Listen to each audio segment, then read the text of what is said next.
মায়া একটা ভয়ঙ্কর জিনিস, যে মায়া সুস্থ মানুষকে অসুস্থ করে ফেলে। মায়া ভয়ঙ্কর একটা জিনিস, যে মায়া একজন পরিচিতকে অপরিচিত করে ফেলে। মায়া ভয়ঙ্কর একটা জিনিস, যে মায়ার ফাঁদে যে পড়েছে তিলে তিলে নিজেকে শেষ করে দেয়। মায়া যার ভেতরে ঢুকেছে, মনে রেখো সেই ব্যক্তি ওই মায়ার ব্যক্তিটার জন্য নিজেকে শেষ করে দেয়। কথা বলেন ঠিক কিনা? সেই মানুষ সবচেয়ে জ্ঞানী যে তার সময়কে কাজে লাগায়। সেই মানুষ সবচেয়ে বুদ্ধিমান যে তার সময়কে কাজে লাগায়, যে তার সময়কে মূল্যায়ন করে, হোক সে চাকরির মাধ্যমে, হোক সে পড়ালেখার মাধ্যমে, হোক সে রিয়াজতের মাধ্যমে, হোক সে মুরব্বীদের সেবার মাধ্যমে, হোক সে আপন মানুষ, প্রিয় মানুষ, মা বাবার খেদমতের মাধ্যমে। কথা বলেন ঠিক কিনা? একজন পুরুষ মা বাবাকে যেরকম ভালোবাসে, পৃথিবীর কাউকে এরকম ভালোবাসে? পুরুষ যদি নিজের একটা কিডনি যদি মাকে দিয়ে দিতে হয়, পুরুষ দিয়ে দিবে। নিজের একটা কিডনি যদি বাবাকে দিয়ে দিতে হয়, পুরুষ দিয়ে দিবে। পুরুষকে যদি বলা হয় তোমার শরীরের সমস্ত চামড়া দিয়ে জুতা বানিয়ে দাও তোমার মা বাবার, পুরুষ এক সেকেন্ড চিন্তা করবে না? হ্যাঁ, যে মা দুনিয়া দেখিয়েছেন, যে বাবা নিজে না খেয়ে খাওয়াইছেন, আমার শরীরের চামড়া আমি খুলে আমার মা বাবার জুতা বানাইতে রাজি আছি, সেটাকেই পুরুষ বলে। ঠিক কিনা বলেন না? পুরুষ যদি সুখ যদি পেতে চাও, মনে রেখো কখনো ডিপ্রেশনে থেকো না, কখনো ভেঙ্গে পড়ো না। কারণ একটা পুরুষ একটা ফ্যামিলির হাতিয়ার। একটা ফ্যামিলি যদি বাপ যদি ভেঙ্গে পড়ে, ফ্যামিলিটা দাঁড়াইতে পারে? দাঁড়াইতে পারে না। সেজন্য পুরুষ ভেঙ্গে পড়ো না। তোমার ফ্যামিলির চাপ আসবে, দুঃখ আসবে, দুর্দশা আসবে, টেনশন হাজার কিছু আসবে, ভেঙ্গে পড়া যাবে? ভেঙ্গে পড়ো না। তুমি তোমার গন্তব্যের দিকে এগিয়ে চলো, তোমাকে সফলতা দিবেন কে? পুরুষ কখনো ক্লান্ত হয় না, সেটা ফ্যামিলির কাছে, মায়ের কাছে, বাবার কাছে, বোনের কাছে, স্ত্রীর কাছে, মেয়ের কাছে। পুরুষ ক্লান্ত কখন হয় জানেন? যখন অবহেলা পায়। পুরুষ তখনই ক্লান্ত হয় যখন আপন মানুষগুলা তার কাছে অপরিচিত চেহারা হয়ে যায়। অনেক ডাক্তার এমন আছে, ডাক্তারের কাছে গেলে শুধু আপনার চিকিৎসা দেখার আগে শুধু পরীক্ষা দিতে থাকে। ঠিক কিনা বলে? ভালো করে দেখেও না, পরীক্ষা দেয়। কিন্তু ডাক্তাররা একটু চিন্তা করে না, হায় হায় এ মানুষটা আমার কাছে আসছে, আমি একটু তার সাথে দেখি, কথাবার্তা বলি, ওষুধ দিই, তারপরে আমরা কোন একটা এক্সট্রা দিব, কোন একটা পরীক্ষা নিরীক্ষা দিব। কিন্তু এমন এমন ডাক্তার এমন এমন রুগীকে পরীক্ষা দেয়, রুগীর পরীক্ষাগুলো করানোর টাকাও থাকে না। কথা বলেন ঠিক কিনা? সেজন্য ডাক্তাররা যদি একটু মানবিক হয়, আমাদের দেশের বহু মানুষরা অসুস্থতা থেকে বেঁচে যাবে। কথা বলেন। আমরা ডাক্তারদের জন্য দোয়া করি, ছেলে মেয়েদেরকে ডাক্তার বানাবেন। কি বানাবেন? ডাক্তার বানাবেন, ভালো করে পড়াবেন। একটা এলাকা একটা ডাক্তার হওয়া মানেই এই পুরো এলাকার মানুষের সুস্থতা অসুস্থতা ভালো মন্দ সবকিছুর দেখভাল করার মাধ্যম। ঠিক কিনা বলেন? সেজন্য ছেলেদেরকে ডাক্তার বানাবেন, ইঞ্জিনিয়ার বানাবেন, লয়ার বানাবেন, এসি ডিসি এসপি বানাবেন, ছেলেদেরকে পাইলট বানাবেন। কথা বলেন ঠিক কিনা? পারবেন তো ইনশা? একটা ছেলে যদি, একটা এলাকার ছেলে যদি ভালো একটা পজিশনে যায়, সুনাম এলাকার। কিনা বলেন? কথা বলেন না? সুনাম কার? আপনার এলাকার। সেজন্য ভালো করে ছেলে মেয়েদেরকে পড়ালেখা করবেন। আল্লাহ কবুল করুক, আমিন বলেন। পৃথিবীর সর্বশ্রেষ্ঠ আশিকে রসুলের নাম কি বলে? কে বলতে পারবেন? পৃথিবীর সর্বশ্রেষ্ঠ আশিকে রসুল বলেন, পারবেন কেউ বলতে? পৃথিবীর, মাশাআল্লাহ। কে বলছেন এটা? আপনি বলছেন না? আপনার আমার ভাইয়ের জন্য বলেন মারহাবা। দিল দিয়ে শুনছেন? ওই দিলের কথা বললাম যে পৃথিবীর শ্রেষ্ঠ আশিকে রসুল হচ্ছেন সিদ্দিক আকবর, যার ব্যাপারে কোরআন বলেছেন লিসাহিবিহি লা তাহজান ইন্নাল্লাহা মা'ানা।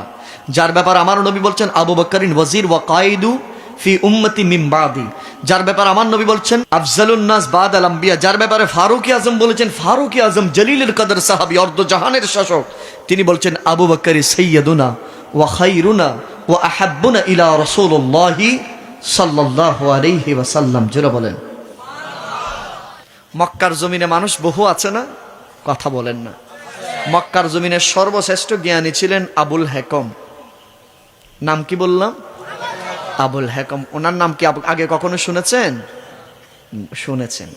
তবে উনি আকবুল হেকম থেকে তিনি আবু জাহেল হয়ে গেছেন। যার ভিতরে নবী নাই সে তো আবু জাহেল হয়ে যাবে। কথা বলেন ঠিক কিনা?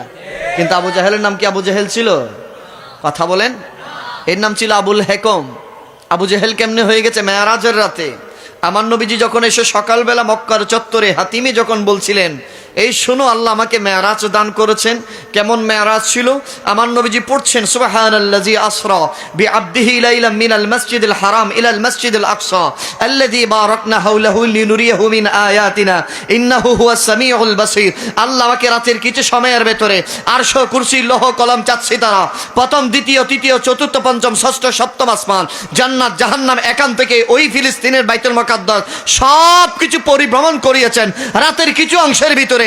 আমি সব কিছু ভ্রমণ করে এসে দেখতেছি এখনো আমার বিছানাটা উষ্ণ রয়ে গেল, আমার উজুর পানি এখনো গড়গড়াচ্ছে, আমার ওই দরজাটা শিকলটা এখনো নড়তেছে।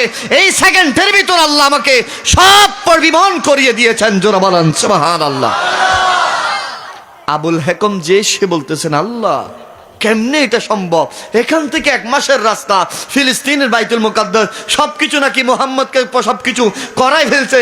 নাউজুবিল্লাহ মিন যালিক। সে বলছে যে মুহাম্মদ এবং তার খোদার মাথা পাগল হয়ে গেছে। নাউজুবিল্লাহ জোরে বলেন। আস্তে আস্তে মক্কার বাজারে সিদ্দিক আকবরের সাথে দেখা হয়েছে। ওই উদ্বিগ হয়ে কই যাও? আরে আপনাকে খুঁজে, আপনি আবু কুহাফার সন্তান, কি হয়েছে, কি জন্য খুঁজো? বলে যে আপনার নবী বলতেছেন কালকে রাতের সেকেন্ডের ভিতরে সবকিছু নাকি ঘুরে চলে আসছে, দুলক বুলক আরশ, কুরসি, লৌহ কলম, চাঁদ, সিতারা, জান্নাত, জাহান্নাম সব প্রবিমন করে চলে আসছে। কেমনে সম্ভব? সিদ্দিক আকবর বলেছেন, আবু বকর বলে যে আমার নবী বলছেন হ্যাঁ। তখন তিনি বললেন আমি সাক্ষ্য দিলাম আমার নবী সত্য বলেছেন। মেরাজের মূর্ত সামারি এখানে। মেরাজকে স্বীকার করার কারণে আবু বকর থেকে সিদ্দিক আকবর হয়েছেন, আর মেরাজকে অস্বীকার করার কারণে আবুল হেকম থেকে আবু জেহেল হয়ে গেছে। সুবহানাল্লাহ বলেন আরো জোরে। দুশমনের রাসূলের কোনো কিছু শুনলে সুবহানাল্লাহ আলহামদুলিল্লাহ বলবেন। আল্লাহ এদেরকে লানত দান করুক। আমিন বলেন, আমিন বলেন, আমিন বলেন। তাহলে সেই মেরাজুন নবী আমাদের কাছে আসছে, মেরাজ আসছে, কথা বলেন না, আসছে। কিন্তু আমার আপনার জীবনে মেরাজ এসেছে, কিন্তু মেরাজ আপনাকে আমাকে এখনো পরিবর্তন করে নাই। মেরাজের সামাজিক শিক্ষা কি, মেরাজের পারিবারিক শিক্ষা কি, মেরাজের পার্সোনাল শিক্ষা কি, মেরাজের দৈনন্দিন শিক্ষা কি, মেরাজের একজন মুমিন মেরাজে কি করবে, একজন মুমিন মেরাজের কি শিক্ষা নিবে, একজন মুমিন মেরাজ শিক্ষা নিবে। মেরাজ মানে নামাজ। সুবহানাল্লাহ বলেন। মেরাজ থেকে শিক্ষা নিবে সে মা বাবার সাথে ভালো কথা বলবে। মেরাজ থেকে শিক্ষা নিবে সেই জীবনে কখনো গুনাহ করবে না। কারণ নবীজি দেখে এসেছেন যারা গুনাহ করেছে জাহান্নামে কি শাস্তি দিচ্ছে। মেরাজ যার কাছে যাবে, মেরাজ যে শুনবে, যে মানবে, সে জীবনে গুনার ধারে কাছে যেতে পারে। মেরাজ থেকে শিক্ষা নিবে কিভাবে রসুল পাকের নৈকট্য হাসিল করবে। মেরাজ থেকে শিক্ষা নিবে কিভাবে আল্লাহ পাকের প্রেমিক হবে। মেরাজ থেকে শিক্ষা নিবে একজন ইমানদার নবী যেভাবে মেরাজ করেছেন। আরে নবী তো মেরাজ করেছেন, সেই তো আমাদের জানের নবী, তিনি তো আমাদের মায়ার নবী, তিনি তো আমাদের রহমতের নবী। নবী যখন মেরাজ করেছিলেন আমার আল্লাহকে বলছিলেন, আল্লাহ রে আমি তো মেরাজ করছি, আমার উম্মতের জন্য মেরাজের সুযোগ আছে। আমার আল্লাহ বলে যে হ্যাঁ মেহবুব নবী গো, আপনার উম্মতের জন্য মেরাজের সুযোগ আছে। সেই মেরাজ কি? আমার নবীজি জমিনে এসে বলেছেন সেই মেরাজ হচ্ছে আসসালাতু মিরাজুল মুমিনিন। সেই আমার উম্মতের মেরাজ হচ্ছে নামাজ। আরো জোরে জোরে জোরে। সেজন্য সিদ্দিক আকবর বলেছেন, তারিখুল খোলাফার মধ্যে আল্লামা জালালউদ্দিন সুয়ুতি বলছেন, সিদ্দিক আকবর যখন মেরাজ করতেন, নামাজে যখন দাঁড়াতেন, গাছ সিদ্দিক আকবর আর তারতম্য করা বেশ কম হয়ে যেত। পরিন্দা মানে পাখি এসে গাছের উপর না বসে গাছ তো ঢোলাঢুলি করতে বাতাসে, বলে যে সিদ্দিক আকবরের মাথার উপর বসতো।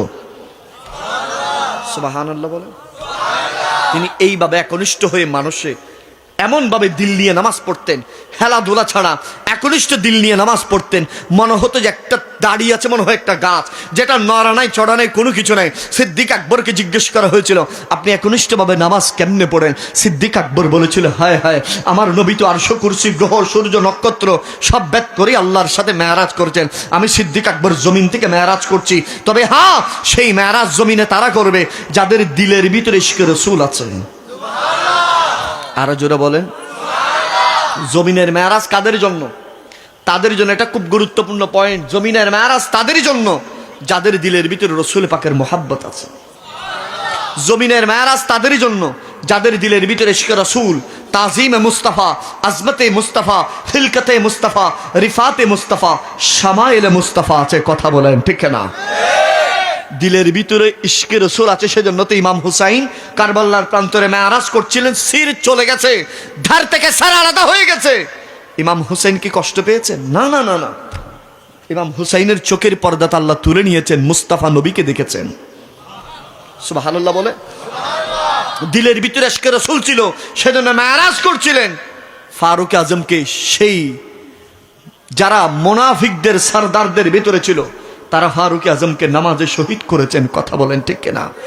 দিলের ভিতরে ইশকে রাসূল ছিল, সেজন্য ওসমানে গনিকে নামাজের ভিতরে আঘাত করেছিলেন। দিলের ভিতরে ইশকে রাসূল ছিল, সেজন্য শের খোদা আলী মর্তদাকে কোফার জামে মসজিদে আঘাত করেছিলেন। কথা বলেন ঠিক কিনা? দিলের ভিতরে ইশকে রাসূল ছিল। আপনি যুগে যুগে কালে কালে যত ইমাম আইম্মা, যুগের মুজাদ্দিদ যারা এসেছেন, যারা এই ভূখণ্ডকে ইসলাম দিন ইমানে পরিপূর্ণ করেছেন, তাদের জীবনের কষ্ট যখনই আসতো, তখন ইমানদার নামাজে দাঁড়িয়ে যেত। আরো জোরে বলেন, কিসে দাঁড়াতো? কিসে দাঁড়াতো? নামাজে দাঁড়াতো।